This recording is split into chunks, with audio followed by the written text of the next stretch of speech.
Quando você vai ao médico e pergunta o que tem errado com o seu corpo, provavelmente ele vai te falar que você tem alguma doença, gripe, câncer, tuberculose, enfim. O médico nunca vai falar que você tem morte. Já parou para pensar nisso? As doenças que conhecemos são problemas técnicos e empresas como o Google gastam bilhões de dólares em pesquisas e adquirindo outras startups que estão desenvolvendo projetos ambiciosos para prorrogar a vida humana. E o CEO do Google Ventures acabou até declarando que eles não estão no jogo para apenas melhorar um pouco a qualidade de vida. Eles querem ganhar o jogo contra a morte. Por quê? Simplesmente porque é mais gostoso viver do que morrer. Os sapiens de hoje não morrem porque os deuses decretaram, mas por conta de uma série de falhas técnicas do corpo. Se o coração palpita, pode ser estimulado por um marca-passo ou um coração novo, o câncer pode ser destruído com radiação e a infecção pode ser controlada com antibióticos. É verdade, hoje não somos capazes de resolver todos os problemas técnicos, mas estamos trabalhando duro para isso através da ciência. E hoje você vai saber mais sobre ciência nesse terceiro e último episódio do Resumo Cast sobre o livro Sapiens, que está imperdível e está começando agora. Inovação, negócios, desenvolvimento humano.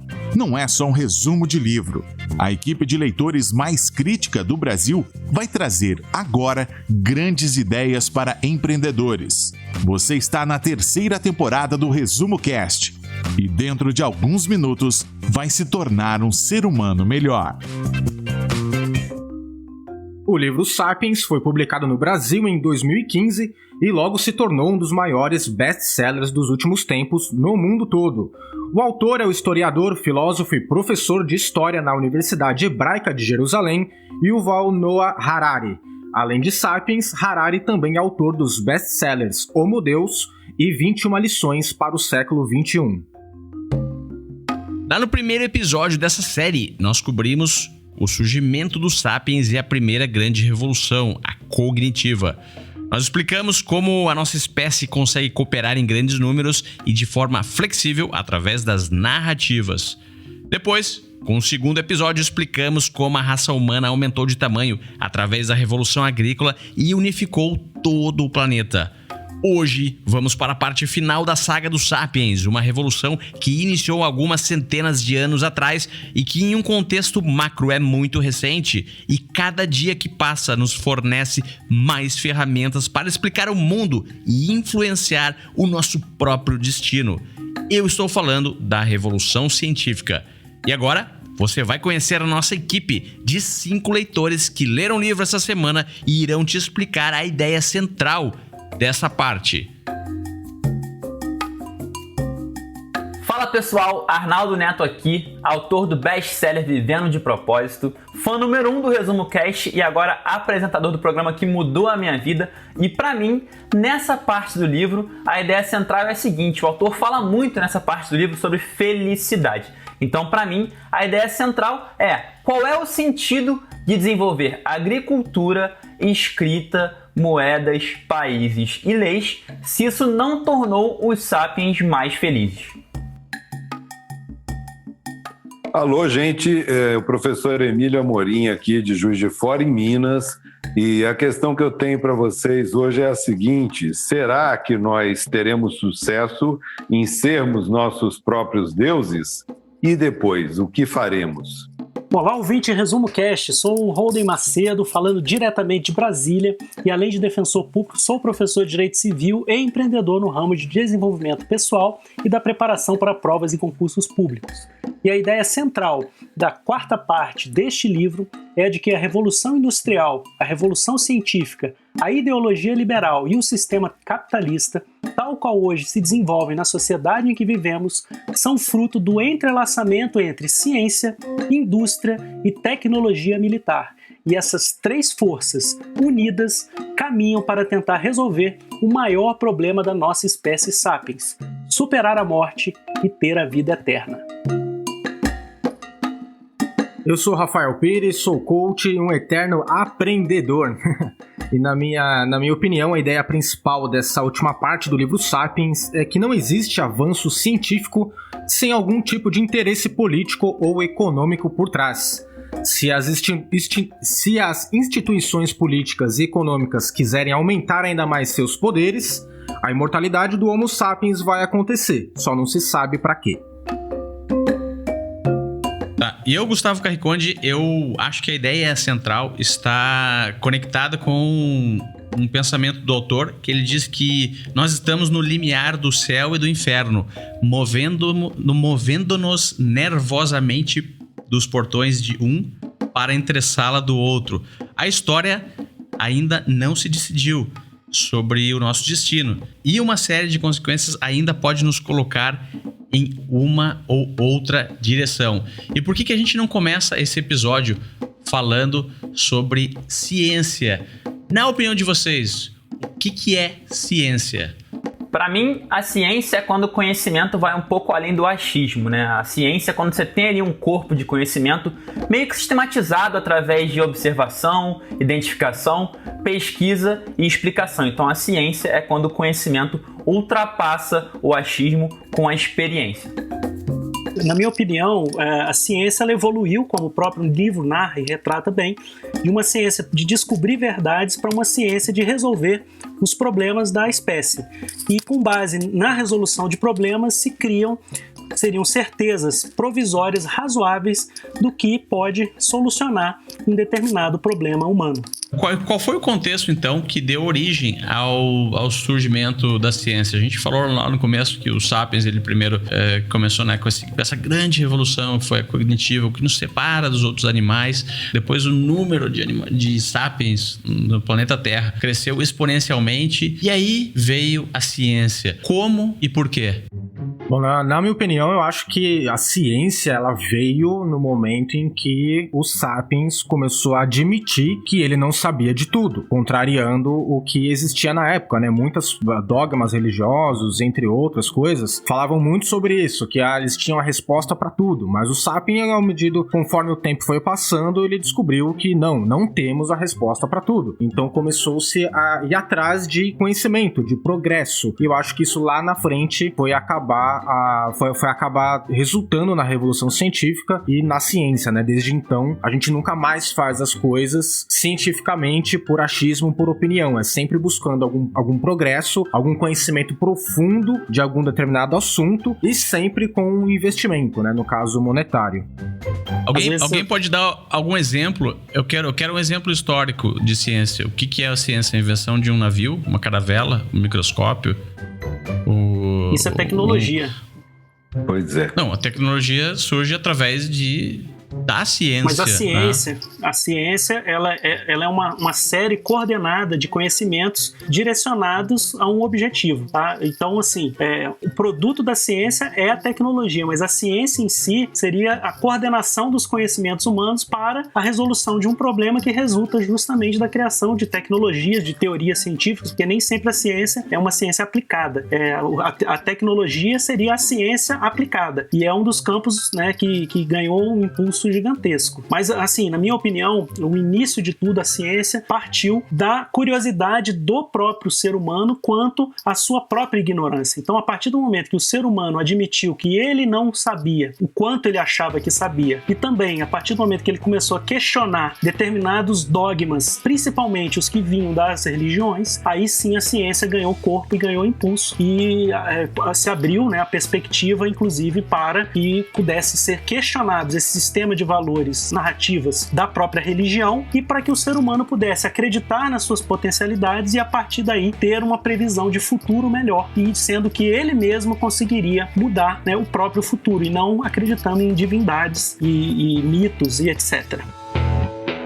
Desde o começo da história, se a gente voltar um pouquinho, porque o Harari ele não trabalhou bem isso, ele citou o Francis Bacon, que eu vou comentar sobre ele aqui, mas a questão começa muito antes, né? Eu acho que o Martin Heidegger, que é um filósofo contemporâneo, ele tem uma sacada muito interessante, que ele faz uma sequência histórica dizendo o seguinte: as religiões e os mitos pariram a metafísica pariu a ciência, ciência e a ciência pariu a tecnologia, né? Repetindo, as religiões e os mitos pariram a metafísica pariu a ciência e a ciência pariu a tecnologia. O que ele quer dizer com isso é que desde o começo da nossa história de Sapiens no mundo a gente precisa ou a gente tenta responder o que é a verdade, afinal de contas o que estamos fazendo aqui, para onde vamos, como resolvemos as coisas, etc. A gente começa a tentar responder isso com as narrativas míticas, elas dão origem à filosofia e à metafísica que tenta responder essas questões.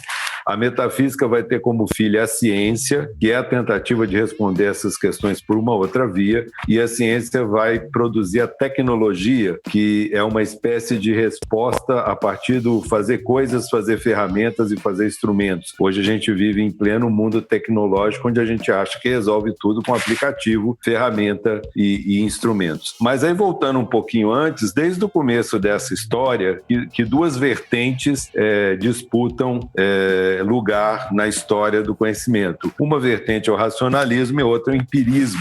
O racionalismo parte do ponto de que a gente descobre as coisas pensando e, portanto, é um caminho para dentro da mente, e o empirismo parte do ponto, ou parte da premissa de que tudo que a gente aprende, a fonte de tudo é a experiência, né? Esses dois caminhos vão por toda a história da filosofia, eles vão estar lado a lado, e a ciência vai nascer justamente de uma mistura dos dois, porque a ciência é a experiência pensada. Francis Bacon, que ele cita no livro, que é um caboclo aí do século XVI, XVII, ele nasceu em 1561 e morreu em 1626, ele tinha um pressuposto de que se a filosofia não servia para resolver a vida das pessoas ou melhorar a vida das pessoas, ela não servia para nada. Então ele escreveu uma obra que o Harari cita aí no Sapiens, chamado Novo Organum, porque Aristóteles havia escrito uma obra chamada Organum, e órgão significa ferramenta para resolver problemas. Só que a ferramenta que Aristóteles tinha montado, que é a lógica aristotélica, ela é dedutiva, ela sempre parte de leis universais para pensar os casos particulares. O Francis Bacon, olhando para isso, ele criticou porque ele dizia o seguinte, esse tipo de raciocínio nunca leva a gente a descobrir nada novo, porque a gente sempre parte de autoridades ou de verdades aceitas como verdadeiras e tenta aplicar isso à vida. Então, no Novo Órgão, ele propõe um método indutivo. O método indutivo é o caminho contrário. Ao invés de você partir de uma lei geral para casos particulares, você parte de casos particulares para tentar construir uma lei geral. Segundo Francis Bacon, assim a gente aprenderia coisas novas. Na minha maneira de ver, e parece que o Harari coloca isso no livro, ele só não destrincha dessa forma, a ciência começa aí, quando ela parte do princípio empírico, do princípio indutivo, e ela começa a ver que se ela tentasse resolver as coisas não de cima para baixo, mas de baixo para cima, a partir do que ela via no mundo, ela ia descobrir coisas novas, admitindo, como o Holden falou, admitindo a sua ignorância em relação ao que o mundo apresentava a ela. A Revolução Industrial é quando a ciência começa a virar máquina. Isso foi a Revolução Industrial. Porque até então a ciência... vinha se fazendo viram que ele fala no livro, né? Isso, mas, por exemplo, todo mundo sabia que a água, quando esquentava, produzia vapor e vapor dilatava. Todo mundo, cientificamente, se sabia isso. Mas ele diz, milhões de donas de casa viram a tampa da panela voar e ninguém nunca imaginou que aquilo podia mover um trem. Um dia, alguém... Porque o berço da ciência é a aristocracia. O berço da tecnologia são os artesãos. Então, são dois berços diferentes. O cara que começou a pensar que vapor podia mexer máquina era um artesão. É daí que vem o engenheiro, o cara que engenha soluções. Ele pega a ciência, ele pega os princípios da física, da química, da biologia, olha para a vida e começa a tentar resolver problemas, né?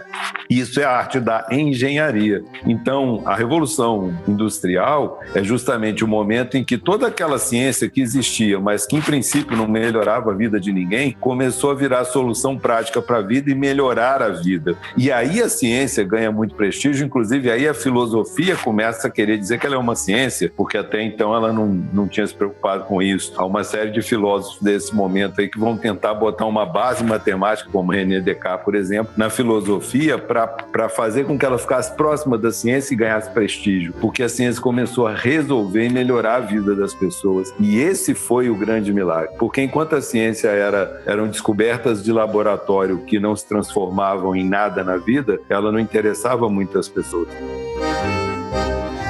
Eu vou tentar dar um exemplo aqui de quando que essa realidade imaginada se tornou ciência. Vamos imaginar que, na primeira parte do livro, quando o autor fala muito bem da revolução cognitiva, um sapiens fala que choveu porque Deus quis. Com o tempo, talvez alguns sapiens mais evoluídos e com ferramentas mais modernas, começou a questionar isso um pouco. Pô, será que realmente choveu porque Deus quis? Então, pô, choveu amanhã, choveu depois, Deus está querendo que chova tanto assim todos os dias? E ele começa a questionar aquela história e de maneira experimental, através de observação, de experiência, né, de prototipação, ele começa a entender que sim, existe uma maneira de você prever a chuva e que a chuva, na verdade, é um fenômeno natural que você consegue, através de ciência e tecnologia, começar a se preparar para ela. Então, para mim, esse é um bom exemplo de quando que a realidade imaginada da revolução cognitiva começa a virar ciência na revolução científica. Só para também dar um ponto aí sobre a questão, na verdade, a ciência moderna, tal qual nós conhecemos hoje, e se diferenciando das tradições anteriores do conhecimento humano, ela não surgiu em uma única oportunidade. Foi um processo também histórico. Se eu fizer um paralelo com a primeira parte do livro, como se fosse a passagem do homem agricultor-coletor para o agricultor, né? Então foi um processo histórico. Então isso não aconteceu de uma hora para outra. O professor Emílio bem pontuou que havia, você pegar os dois métodos científicos, um era praticado pela aristocracia da época e outro pelas camadas mais baixas da população, que eram os artesãos. Então, assim, se a gente puder falar e pontuar, tirando os exemplos que foram colocados, foi um processo e não um acontecimento único na história da humanidade. Eu sei que não é um livro muito popular, ele é de muito tempo atrás, mas ele ficou muito famoso. Na época fizeram um filme, inclusive, que é o livro O Nome da Rosa. O filme foi baseado no livro do Humberto Eco, que chama O Nome da Rosa, e que, inclusive, para quem gosta de história de detetive, é fenomenal. O próprio Humberto Eco diz que tudo que ele queria era escrever uma história de detetive, só que como ele conhecia a Idade Média muito mais do que os tempos contemporâneos, ele resolveu ambientar a história de detetive dele no mundo medieval, né? E essa história do Nome da Rosa se passa quando um frade franciscano que tinha sido da Inquisição, ele é chamado para desvendar umas mortes que estavam acontecendo dentro de um mosteiro beneditino. E a história se dá justamente na chamada Baixa Idade Média, no fim da Idade Média. É o fim de um tempo, o fim do tempo monacal e o começo do mundo moderno. Então, esse frade franciscano, ele é um seguidor de Francis Bacon, né? E ele busca resposta para os crimes que estão acontecendo cientificamente, empiricamente. Só que todos os monges do monastério acreditam que quem está produzindo esses assassinatos é o demônio. Então, é muito interessante, se a pessoa, né, quem quiser ler o livro, é um livro um pouquinho grande, mas ele é muito envolvente. A pessoa vai ver direitinho como que Humberto Eco descreve essa passagem do mundo medieval, movido pelas narrativas míticas, cristãs e principalmente católicas, e a passagem desse mundo para o mundo moderno, movido pela ciência e pela experiência, pela indução, né? É uma dica interessante. E o que motiva as pessoas a saírem daquela lógica ou daquele pensamento de quererem, associar as coisas que aconteceram ao demônio, ou deixa que a igreja explica, ou deixa que o sheik, o líder da tribo, né, o pajá, ele tem a resposta para tudo. Esse é um tipo de pensamento e a pessoa, de certa forma, é uma narrativa que a pessoa escolhe seguir e ela tá bem, tá feliz ali naquela narrativa. O que leva ela a dizer, não, mas agora a explicação do Papa, que é o demônio, não é mais suficiente. Eu preciso dar um passo aqui pro lado, ou um passo à frente, e adotar uma outra narrativa, porque essa explicação não está me convencendo mais. Vocês concordam comigo que esse desejo humano surge em algum momento e o Sapiens muda a sua escolha de narrativa que vai seguir? Claro, na minha opinião, esse desejo surge quando o ser humano, o Sapiens, quer resolver aquele problema, né? Vamos lá, usando o exemplo aí do Emílio, do Nome da Rosa, esse livro do Humberto Eco, um filmaço com o Sean Connery, seria muito fácil aquela região lá na Idade Média, como o Emílio falou, assumir que era o demônio que estava fazendo aqueles assassinatos e, consequentemente, bom, se é o demônio, o cara é sobrenatural, o que eu vou fazer? Não vou fazer nada. Aí chega o Sean Connery, como um belo detetive, já acostumado a viver 007 no cinema, fala, opa, peraí, demônio nada, isso aqui tem alguma explicação científica, prática. Eu vou averiguar o que está acontecendo e através de observação e experimentação eu vou resolver. Bom, se eu falar mais que isso é spoiler, mas saindo um pouco do filme e do livro e falando um pouco do mundo em geral, o exemplo que eu dei em relação à chuva é o mesmo. Enquanto você acha que a chuva é algo que Deus quer fazer para castigar um povo ou uma comunidade, beleza, não tem o que fazer. Enquanto aquele povo estiver merecendo castigo, vai chover, vai inundar, vai morrer gente, acabou. Agora, quando você quer resolver aquele problema, bom, peraí, eu quero prever chuva, eu não quero mais que minha família morra quando chova. Aí você, para resolver um problema, passa a estudar um determinado fenômeno, pega a responsabilidade para você e passa a entender que sim, você pode prever aquilo. Então, para mim, o ser humano, o Sapiens, começou a querer de fato tirar a responsabilidade de deuses, demônios e entidades, quando ele quis trazer para si a responsabilidade, resolver o problema e assim poder prever eventuais problemas e fatos que poderiam tirar a vida dele ou colocar a vida dele em risco. Eu gostaria de pontuar também que nesse ponto específico da história, o ser humano ele estava um pouco mais empoderado. Então ele partiu de uma dúvida, que seria uma hipótese científica, ou seja, por que aquele determinado fenômeno da natureza, o Arnaldo citou aí, o trovão, o relâmpago, por que isso acontece? Porque o que acontece para que exista o trovão ou o relâmpago? E a partir desse momento, dessa dúvida e dessa hipótese científica, onde se cogita, será que seria por conta de alguma força da natureza, de alguma energia presente no universo? Então temos a hipótese científica e o empoderamento do ser humano. Eu posso abrir mão das narrativas mitológicas, deísticas, para resolver essa hipótese que eu mesmo me coloco. Então eu poderia trazer esse ponto.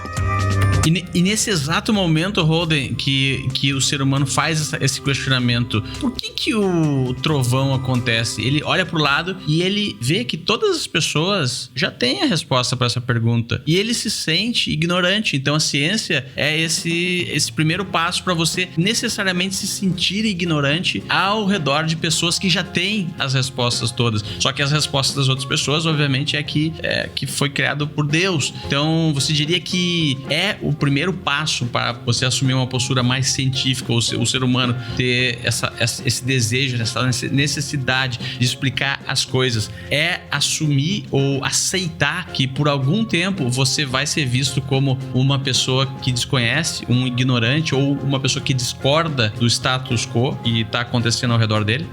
Eu concordo, Gustavo. Na verdade, inclusive o livro do Descartes, de René Descartes, ele parte exatamente de um pressuposto de dizer exatamente cogito, logo existo, penso, logo existo. Então, se eu posso reconhecer minha própria ignorância e pensar a respeito de um problema, a partir daí surge exatamente um método científico moderno. Aí, a partir desse momento, eu vou investigar aquela determinada hipótese e tentar comprovar por intermédio de experimentos concretamente aferíveis e verificáveis por outras pessoas. Então, a partir do momento que eu reconheço que eu tenho um problema, que eu cogito, que eu sei que eu sou ignorante, mas ao mesmo tempo que eu mesmo posso tentar responder aquela determinada pergunta utilizando a experimentação, a observação e futuramente, inclusive a linguagem matemática, o ser humano passou a adquirir esse novo poder e desencadeou a revolução científica.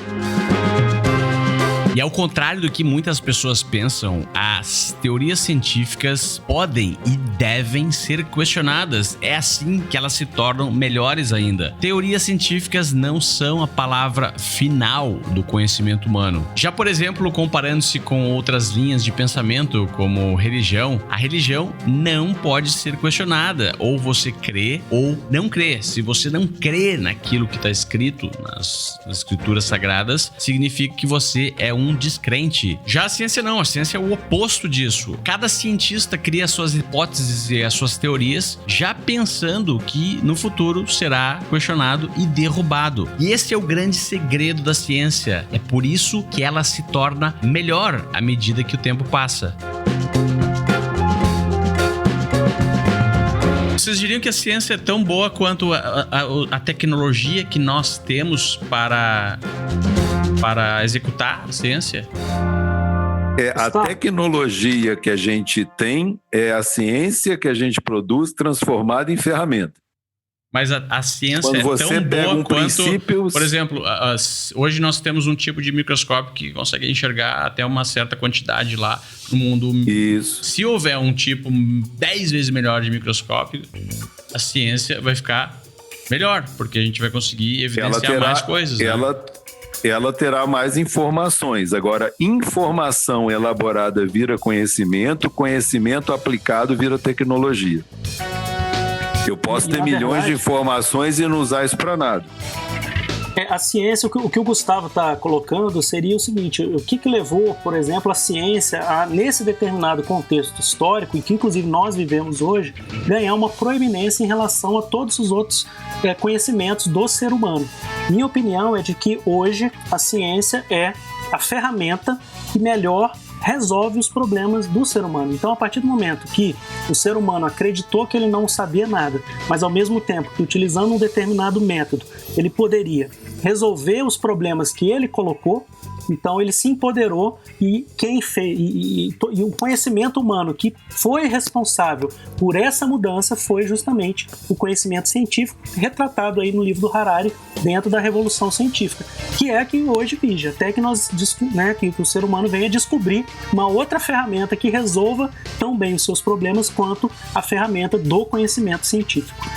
Tá bom, então eu queria dar um exemplo só para mostrar que talvez esse resolva os problemas humanos não é muito verdadeiro, não. Vejam, por exemplo, no campo das doenças, digamos, das doenças psicológicas ou psiquiátricas, etc., né? Qualquer pessoa que trabalhe com terapia sabe que os remédios que existem hoje, a farmacologia que existe, por exemplo, uma pessoa é diagnosticada com depressão. Mas, Emílio, aí você está falando da tecnologia. O remédio é a tecnologia. Não, eu estou falando da ciência que produz tecnologia. Ciência é uma atitude. Ciência é uma atitude. Sim. Não é a tecnologia. Se a tecnologia de hoje não está resolvendo os problemas, a atitude continua para que escale a tecnologia e ela fique cada vez melhor ainda. Ô, Gustavo, eu concordo com você. Na realidade, embora a ciência, esse conhecimento científico moderno não tenha sido capaz de resolver todos os problemas do ser humano, grande parte dos que foram colocados ruíram. Inclusive um que eu até queria trazer ao debate, e isso aí está mais para o final do livro, mas o problema da morte em si, que sempre foi um propulsor de toda a civilização humana. Muitas, inclusive, centraram na questão da morte. Se você pegar a civilização egípcia, por exemplo, a morte desempenhou um papel fundamental. Então a morte é um dos grandes problemas do ser humano hoje que o conhecimento científico está tentando, entre aspas, resolver. Agora, claro, esse problema de se conseguiu resolver e se conseguiu resolver bem, o problema não é da ciência propriamente dita, é da epistemologia da ciência. Então, como o professor Emílio bem colocou, vários filósofos que analisam a epistemologia da ciência, Thomas Kuhn, Karl Popper e outros, estão debruçados sobre alguns problemas epistemológicos, saber se resolveu ou não, e se resolveu bem ou não resolveu bem. Mas certamente vários dos problemas do ser humano foram resolvidos não por intermédio de conhecimentos espirituais, de conhecimentos religiosos, mas sim por intermédio de conhecimentos científicos. Então, assim, até que alguém traga uma resposta mais efetiva para os problemas, e aí os problemas que eu digo não é que esses problemas que foram resolvidos sejam os essenciais, mas é o que nós achávamos no caminhar da história como problemas essenciais para serem resolvidos. E já a gente está falando sobre revolução científica, e o Harari ele fala muito bem no livro que a revolução científica não foi uma revolução do conhecimento, foi, acima de tudo, uma revolução da ignorância. Então, para você que está escutando a gente agora, é importante você saber, né, realmente entender que a ciência moderna, como a gente vê ela hoje há um bom tempo já, ela difere de todas as outras tradições de conhecimento anteriores em 3 aspectos cruciais. O primeiro deles, disposição para admitir ignorância, como a gente muito bem falou aqui. Assumir que a gente não sabe de tudo. Nenhum conceito, ideia ou teoria é sagrado ou inquestionável. Ponto número 2. Tendo admitido a ignorância, a ciência moderna obtém novos conhecimentos, reunindo observações e então, com a ajuda de dados, relaciona essas observações em teorias abrangentes. Terceiro e último ponto, a aquisição de novas capacidades. A ciência moderna não se contenta em criar só teorias. Ela usa essas teorias para adquirir novas capacidades e, em particular, desenvolver novas tecnologias. Então, existe essa sequência. Ou seja, a disposição para admitir ignorância levou à aquisição de novas capacidades. A revolução científica não foi uma revolução do conhecimento, foi, acima de tudo, uma revolução da ignorância. Vou dar um exemplo muito claro aqui. Em 1873, isso está no livro, o Harari fala isso, dá o exemplo do Júlio Verne, que escreveu aquele livro famoso A Volta ao Mundo em 80 Dias, de um aventureiro britânico. Agora, hoje em dia, né, por causa desses 3 passos de admitir ignorância, desenvolver teorias e desenvolver novas capacidades, hoje o ser humano consegue dar a volta ao mundo em menos de 48 horas. Porque inventou o avião, que é a tecnologia. Aí a gente pode falar sobre o conceito e definição de inovação, que também é uma narrativa. Inovação seria ciência, admitir que teu modelo de negócios não tá bom, ele não entrega da melhor forma o valor que se propõe entregar ao teu cliente, mesmo que esse modelo de negócio já vem sendo executado há 10, 20, 30 anos, um negócio de família, um negócio tradicional. Admitir que você chegou num ponto em que tal que é, hoje as necessidades são outras, o mercado mudou, tecnologias novas estão surgindo, competidores estão utilizando essas tecnologias novas, talvez esteja na hora de eu inovar. Isso não é muito similar ao método e ao pensamento científico? Eu vejo um parentesco, Gustavo, com esses 3 pontos que eu falei aí sobre, que o Harari diz, né, no livro sobre a Revolução Científica. Eu vejo bem próximo, um parentesco com o empreendedorismo, porque, como você falou nesse exemplo, o cara tem um plano de negócio lá de família, há décadas, aquilo não sai do lugar, novos modelos de negócio chegando, novas tecnologias, o cara ainda não sai do lugar. Então, o primeiro passo, ele tem que ter disposição e assumir que ele, no momento, ele é um ignorante. Ele não sabe de tudo como lidar com o negócio dele no atual momento. A ciência fala muito sobre sempre atualizar o conhecimento, né? Então, quando você não atualiza o conhecimento, eu acho que você não está fazendo ciência, né? Então, eu vejo um parentesco nisso. Aí, ponto número 2, o empreendedor admitiu que, não tá legal, sou ignorante, eu preciso de um novo modelo de negócio, por exemplo, uma nova forma de fazer a gestão da minha equipe. Aí ele vai atrás de novos conhecimentos, ele vai reunir, ele vai observar, ele vai reunir dados, vai levantar algumas coisas e tudo mais. E isso vai fazer, se ele realmente quer modernizar, inovar o negócio dele, isso vai fazer com que ele adquira novas capacidades para ser aplicada no negócio dele. Então eu vejo um parentesco desses 3 passos com o empreendedorismo aqui. Resumo Cast, livros para empreendedores.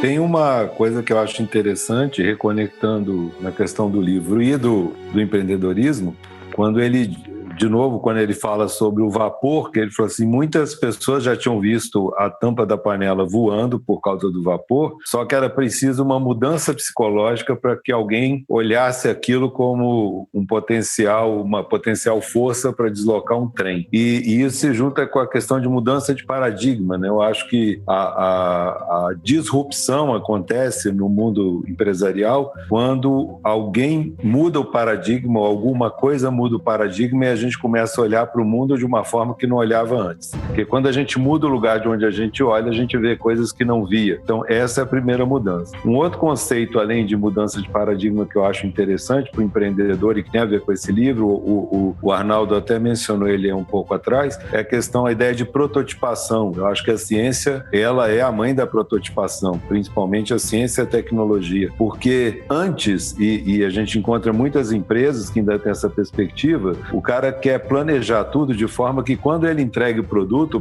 esteja tão bom, o serviço dele esteja tão bom que praticamente ninguém encontre uma falha. E quando a gente fala da prototipação, a lógica é outra, né? Eu faço o mínimo valor e quando eu tenho aquele mínimo valor para entregar, eu coloco no mercado e eu vou melhorando aquilo com os meus clientes. E, portanto, eu admito a minha ignorância. Eu não sei tudo sobre aquilo, eu não sei realmente o que o cliente quer, eu não sou o cliente e, portanto, eu vou melhorando meu produto com o cliente. Essa é uma ideia que tem muito a ver com o espírito da ciência, que é a ideia da prototipação. Eu acho que isso ajuda bastante a quem é empreendedor. É o MVP, famoso muito MVP. Bom. O trem a vapor ele não surgiu da noite pro dia como o trem a vapor. Ele teve vários estágios. Primeiro das panelas, passou-se a máquinas, moinhos fixos, depois colocou-se rodas em um carro, depois se transformou em um trem, depois um trem um pouco melhor, carregava pessoas, através da prototipação gradual em diferentes estágios, até que ele se tornou realmente um trem a vapor, onde as pessoas puderam olhar e falar, não, esse trem realmente resolve um problema grande e importante, mas certamente ele não começou resolvendo um problema grande. Talvez começou até falhando várias vezes. Digamos, um empreendedor cientista, vamos criar isso, né? Um empreendedor cientista, ele está sempre se deslocando, é como um jogador no campo, ele se desloca, porque se deslocando ele muda paradigma e ele vê coisas que ele não via, e ele está sempre se prototipando. Eu acho que seriam as duas contribuições interessantes aí para o empreendedor. E hoje em dia, por causa das tecnologias digitais que a gente tem, a gente pode fazer isso de uma forma muito rápida e com custo muito baixo. Qual é o custo hoje de colocar no ar um site e com aquele site, que é praticamente a vitrine de uma loja, atingir centenas ou milhares de pessoas no mundo inteiro? Praticamente não há precedentes na história onde nós tivéssemos momentos, principalmente no empreendedorismo, onde é possível prototipar com tanta rapidez e com um custo tão baixo, que é o que as startups fazem.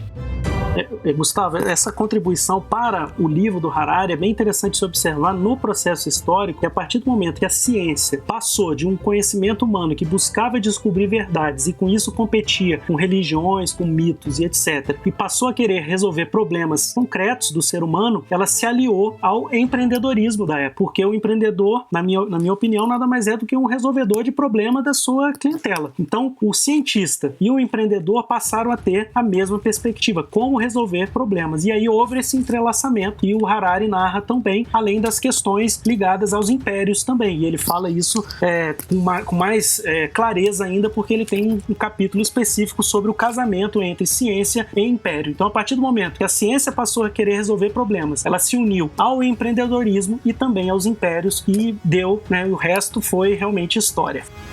A gente já falou que esse seria o próximo passo da gente aí, né? Afinal de contas, ciência requer investimento, investimento requer interesse, e aí a gente volta ao chassi dos Sapiens, o velho e bom chassi dos Sapiens, pelo que mesmo os Sapiens se interessam.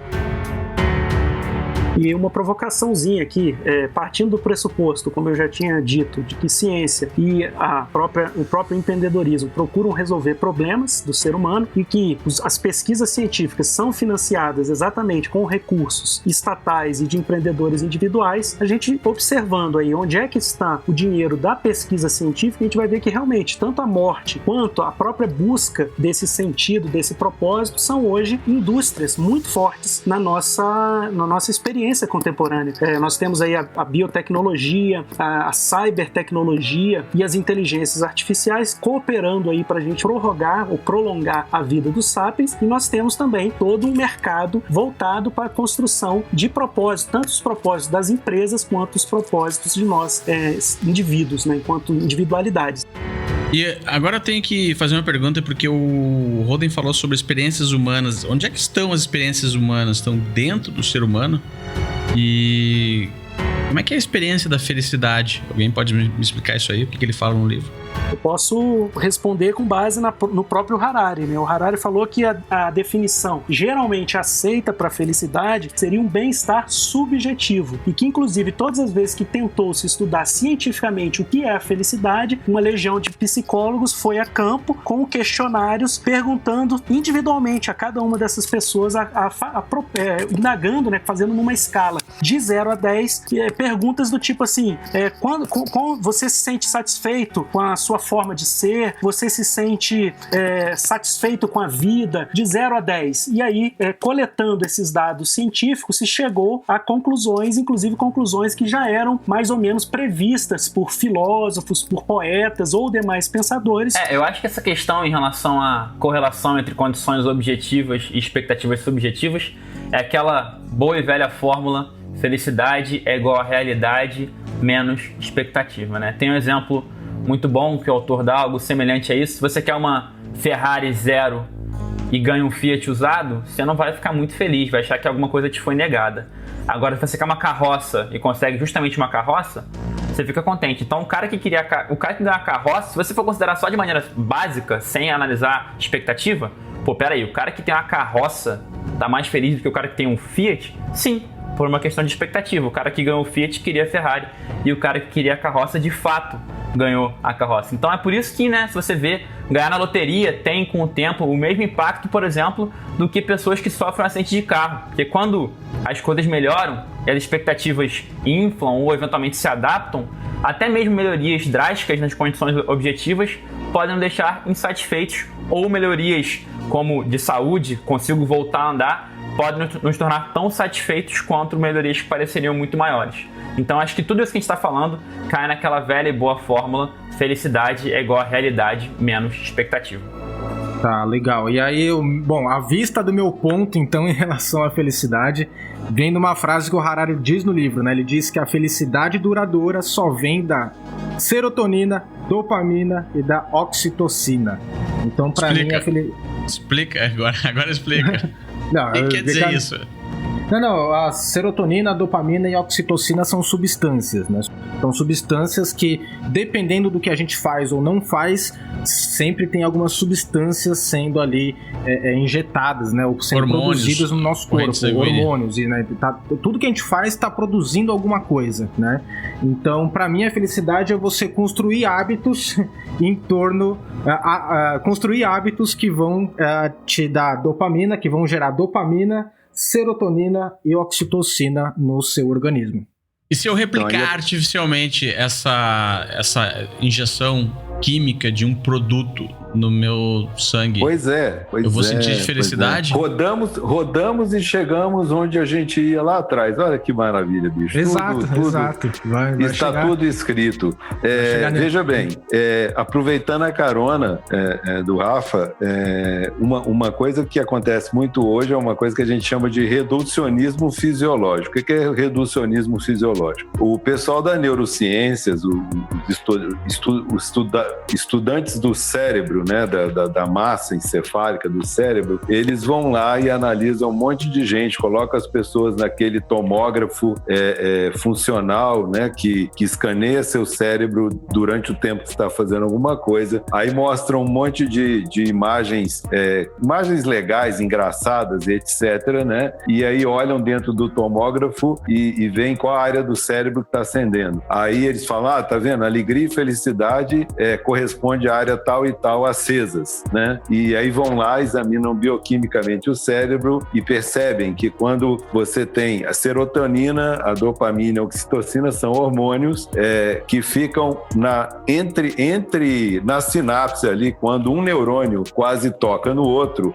Os neurônios não se tocam, mas eles ficam ali, os dendritos, né, dos neurônios ficam ali bem próximos uns dos outros. Aquilo é a área sináptica, onde um se aproxima do outro e de um para o outro passam passa eletricidade e passam comunicações. É assim que o nosso cérebro opera, é assim que a gente funciona. No meio daquela sinapse ali fica, por exemplo, a dopamina, a endorfina e etc. Né? Aí, quando uma pessoa está deprimida, então ela está incapaz de se sentir feliz, você vai lá e olha e vê que tem pouca dopamina, pouca quantidade de hormônio dentro dessa sinapse. Aí você começa a ministrar antidepressivo para a pessoa. O que é o antidepressivo? Antidepressivo, em geral, eu estou generalizando, são remédios, são substâncias químicas que fazem com que a dopamina e esses hormônios fiquem mais tempo ali dentro da sinapse e não sumam depressa dali. Aí a pessoa melhora, se estabiliza ou pelo menos começa a ficar um pouco melhor. Contudo, está mais do que provado também cientificamente que se a pessoa só faz essa injeção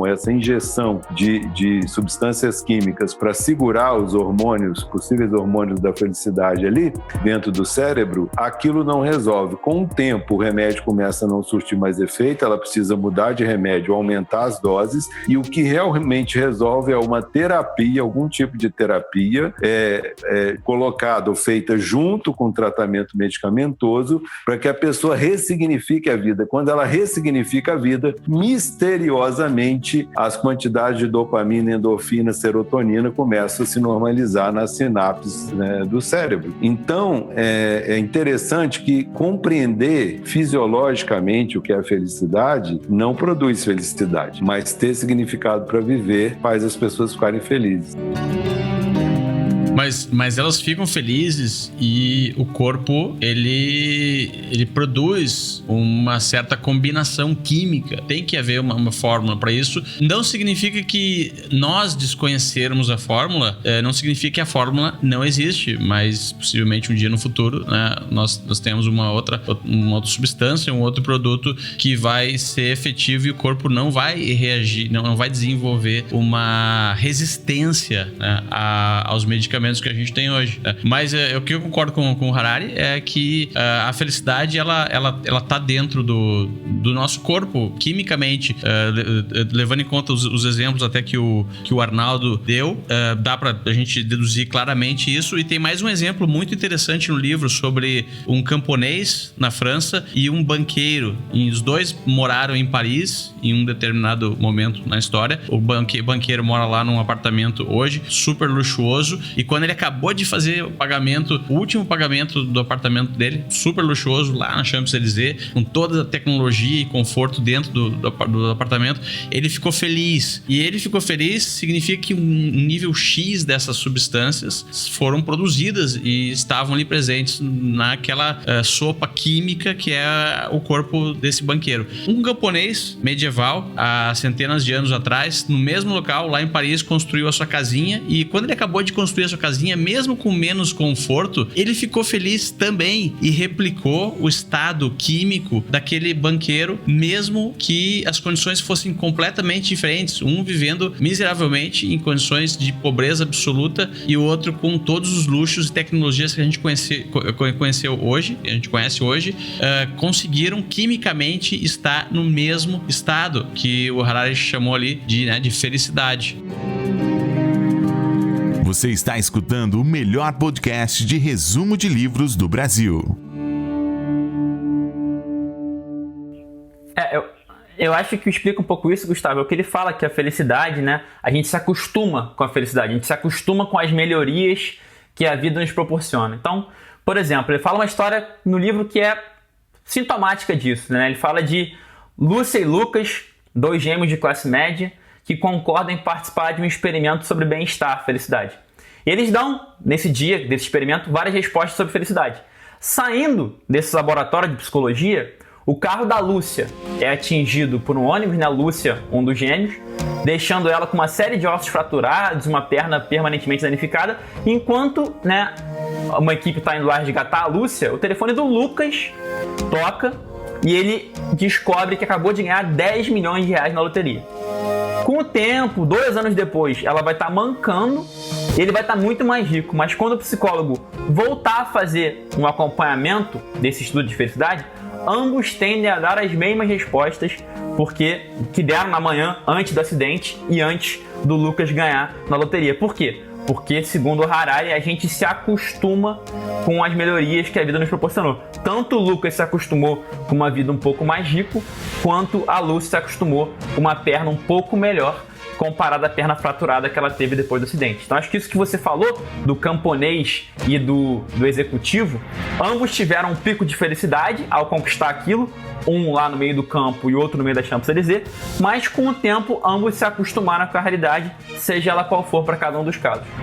E vamos lembrar que cada um dos dois tinha uma expectativa do que ele poderia ou merecia ou conseguia ter. Expectativa essa que é gerada pelas macronarrativas das quais falamos desde o primeiro capítulo. O banqueiro tem uma expectativa do que ele pode, merece ou consegue ter na vida, e o camponês medieval tinha uma outra narrativa falando do que ele pode, merece ou conseguiria ter na vida. Então, a expectativa que eu tenho, as expectativas que eu alimento, cria uma espécie de padrão para minha felicidade, porque eu me sentirei feliz na medida em que a realidade confirmar essas expectativas. E o problema é que a gente sempre aumenta as expectativas frente à realidade. Quando a gente chega próximo de atingir o fim, ou atinge, nós criamos novas expectativas e, portanto, talvez a felicidade seja um caminhar em busca da própria felicidade. Quem que pode dizer o que vai acontecer daqui a 10 mil anos? Talvez o Sapiens nem exista mais. Talvez os Sapiens se tornem uma outra espécie. Aí ele fala sobre ciborgue, né? Fala sobre... quais são as outras aí? Me ajuda, né? São 3. Engenharia genética e inteligências artificiais. Inteligência artificial, tipo um vírus, né? De cérebros computador, humanos, tipo... computacionais. Cérebros... formato digital. Isso, exatamente. E a questão é, como é que esses seres vão se comportar? O Hollywood e o futuro que a gente conhece, baseado em Hollywood, diz que o mesmo chassi, vai estar viajando em espaçonaves e vai ter armas a laser, né? Mas quem é que disse que vai ser o mesmo chassi? Talvez seja um chassi diferente e ele levanta essa possibilidade. E felicidade seja uma coisa que não importa mais. Para esse chassi, talvez procriar seja uma coisa que não importa mais. Talvez medo seja uma coisa que esse chassi não tenha mais, né? Harari fala no livro que esse novo Sapiens nos olhará com benevolência.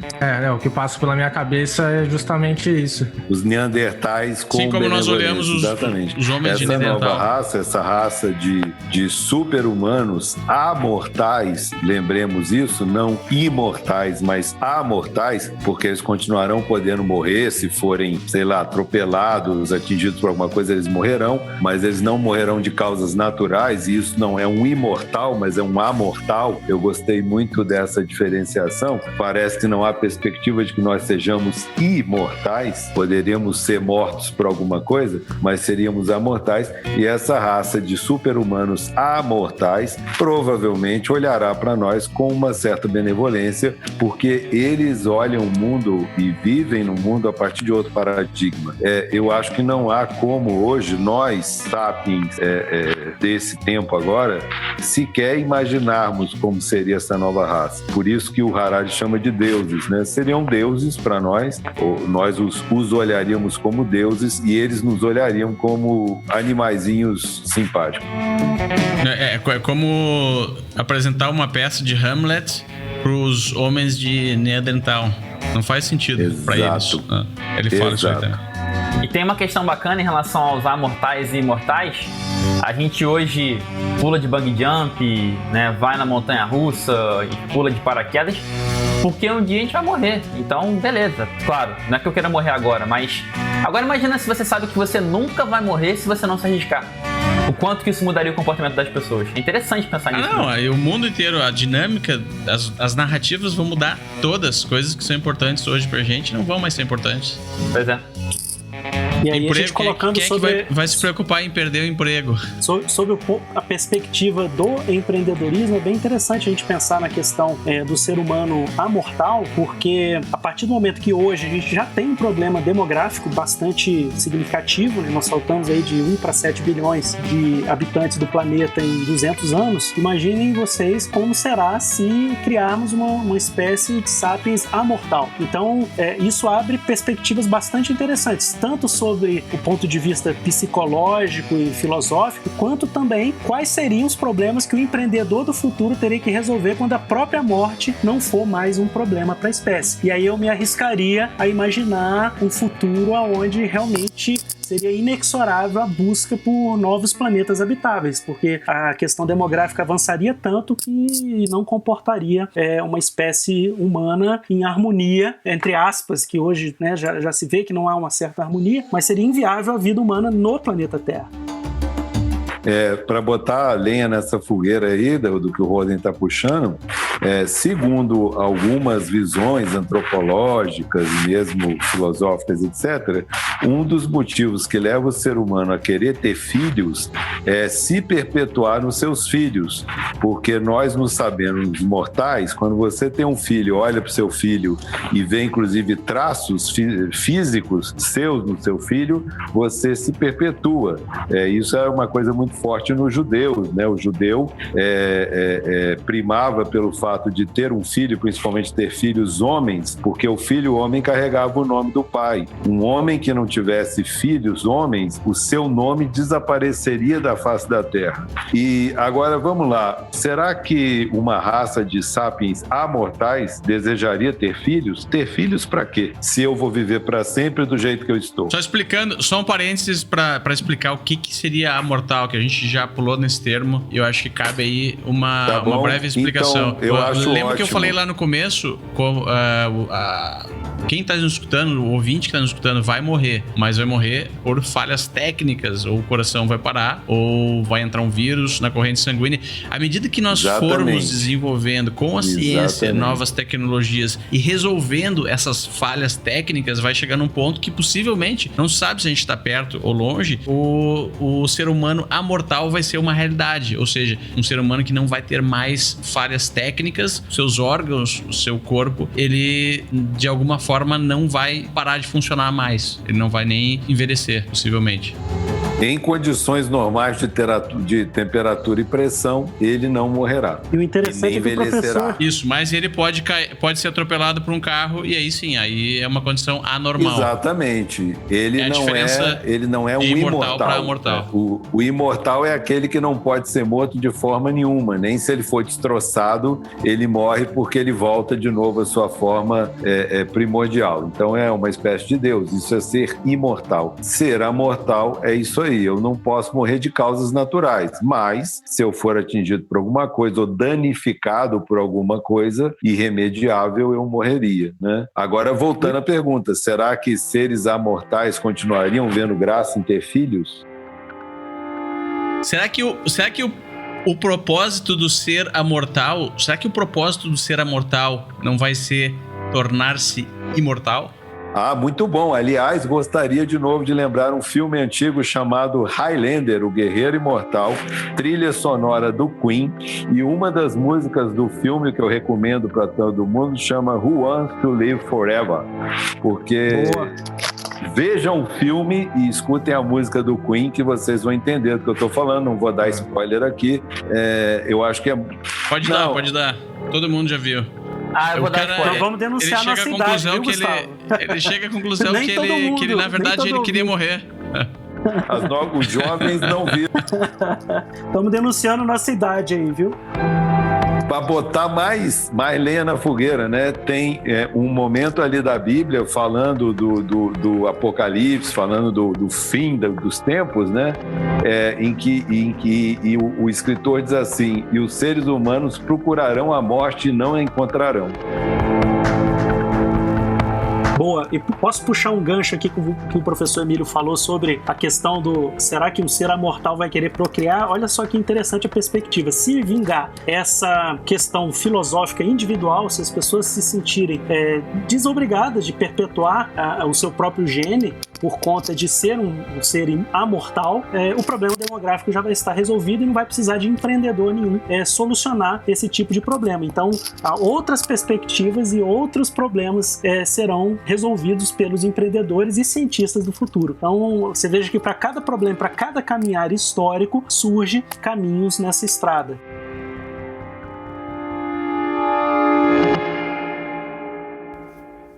Para quem é esse livro? Para mim, Arnaldo Neto, esse livro, essa parte do livro, é para quem quer entender o que de fato nos torna pessoas felizes e se vale a pena mesmo correr atrás da tal felicidade. Para mim, Emílio Amorim, essa última parte desse livro é para todos nós, né? Como eu disse desde o começo, essa é a história da nossa família, e eu acho que nessa última parte o autor traz uma questão importante.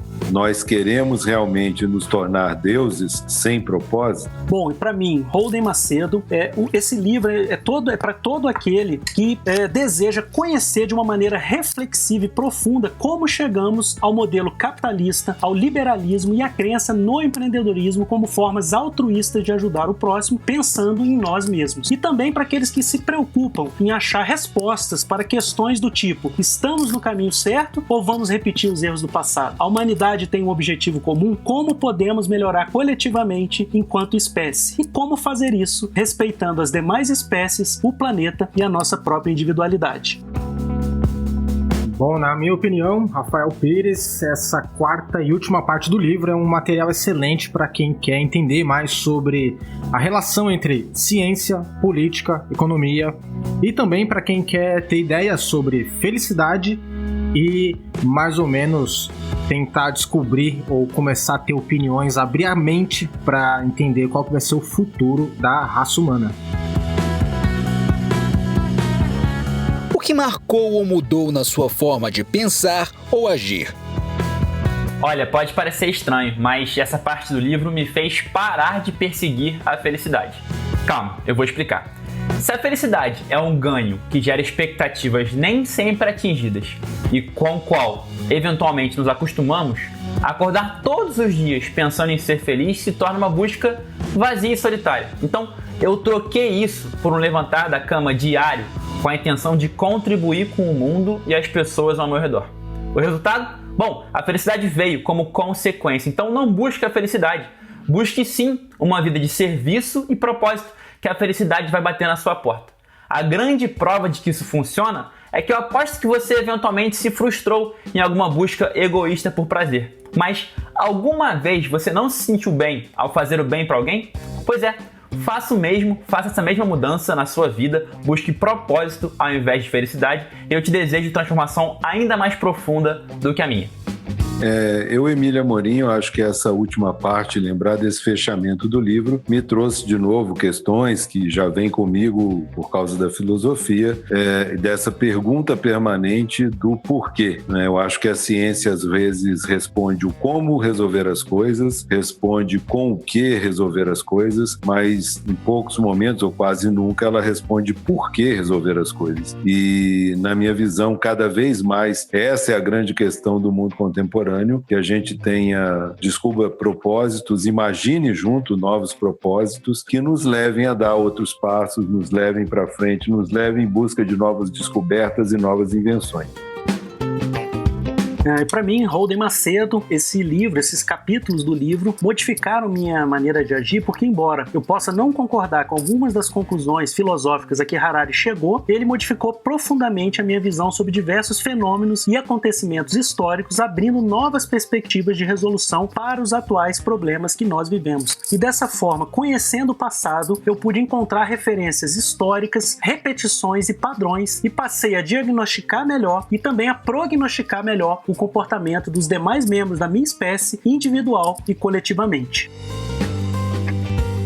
Bom, na minha opinião, Rafael Pires, o que me marcou foi uma coisa que eu já tinha aprendido lá na Virtude do Egoísmo, com a Ayn Rand, que é sobre o egoísmo. Ao ficar mais rico, aumentando o tamanho do bolo, eu posso beneficiar cada vez mais pessoas, e não só a mim mesmo. Ou seja, por esse ponto de vista, egoísmo é sim altruísmo. E, na minha opinião, o que mais me marcou, né, nessa última parte do livro está relacionado com felicidade. Eu achei muito interessante a relação da felicidade com essa sopa química que é o nosso corpo.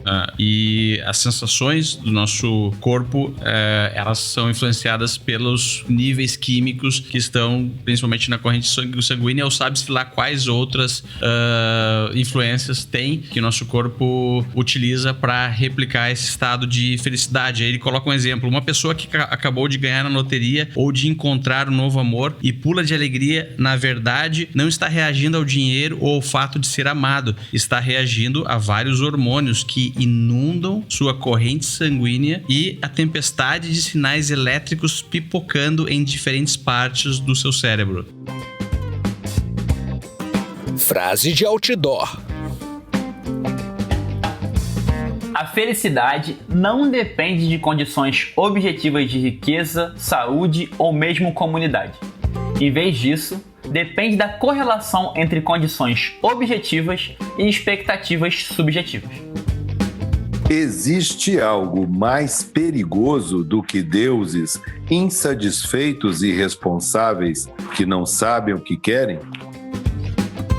A minha frase de outdoor é a seguinte: o principal projeto da revolução científica é dar à humanidade a vida eterna. Para mim para entender a mente humana e a cura de suas doenças, primeiro é preciso estudar estatística. Estamos no limiar do céu e do inferno, movendo-nos nervosamente dos portões de um para a antessala do outro. Desafio para o ouvinte.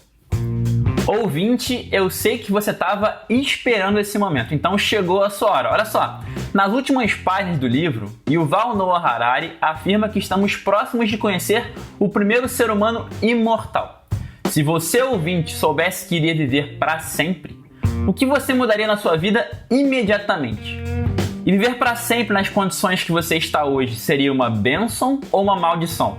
Profundo, né? Então pensa aí e conta pra gente nas nossas redes sociais. Valeu! Mais uma vez, o Resumo Cast de hoje vai ficando por aqui com esse fantástico livro para empreendedores.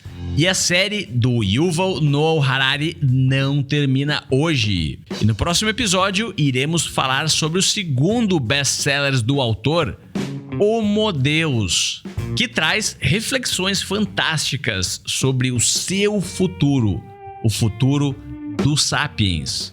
Será que estamos prestes a nos tornarmos deuses irresponsáveis? E para debater as ideias da obra de Yuval Noah Harari, o Resumo Cast criou um grupo de empreendedores no WhatsApp e no Telegram. Visite resumocast.com.br/sapiens e compartilhe lá as suas ideias. Acho que foi ótimo, né? É bem diferente essa experiência do ler com o compromisso de depois a gente vir aqui gravar e fazer o bate-papo. Isso faz com que você tenha uma outra leitura, um outro olhar e permite que você descubra coisas que não tinha permitido, que você não tinha descoberto em outras leituras. Então agradeço, muito obrigado pela oportunidade. O pessoal que quiser conhecer o trabalho tem lá o Instagram, né, do professor Prof. Emílio Cunha Amorim, né, no Instagram, onde eu divulgo lá a questão da hipnoterapia, um pouco da questão da consultoria de empresa e sempre colocando algumas questões lá de fundo filosófico, né? Então, querendo conhecer, querendo contato, a gente está aí. E muito obrigado a vocês, obrigado por terem aberto esse espaço. Acho que todo o pessoal do grupo, né, dos leitores lá do Resumo Cast terão essa oportunidade, vai ser muito legal, né? Muito obrigado mesmo, e a gente podendo ajudar, estamos à disposição. Gustavo, Arnaldo, Rafael, professor Emílio, gratidão por tudo que eu pude aprender com vocês nesses 3 episódios. O Resumo Cast também mudou a minha vida e participar desses episódios certamente também está fazendo parte dessa mudança. Eu convido vocês, se quiserem conhecer um pouco mais do meu trabalho, eu tenho um perfil no Instagram, @prof.holdemacedo, que eu trabalho já há bastante tempo com ele, e estou iniciando 2 novos projetos, também no Instagram, o @movamente, e no YouTube, o canal Professor Holden Macedo, Mova a Sua Mente, onde eu trato de temas relacionados ao desenvolvimento pessoal, físico, mental e espiritual, e também a preparação de desenvolvimento pessoal para provas e concursos de uma maneira geral. Gratidão e espero vê-los também numa próxima oportunidade. Finalmente eu quero mandar um abraço muito especial aos nossos Tribers conselheiros apoiadores. Eles nos ajudam a empoderar a humanidade com o conhecimento dos livros e já fazem parte do nosso legado. São eles: Jorge Pretel, Douglas Milan, Luiz Alberjante, Jaqueline de Souza Ribeiro, Gabriel Cunha, Luiz Luciano dos Santos, Alexandre Nepomuceno Almeida, Carlos Alexandre Perim, Anderson Augusto Ferreira, Gustavo de Luna Campos e Mário Gomes de Santana. Se você quer se tornar um deles, entre para a nossa campanha de financiamento coletivo. Visite resumocast.com.br/apoia-se. Grande abraço e até a semana que vem.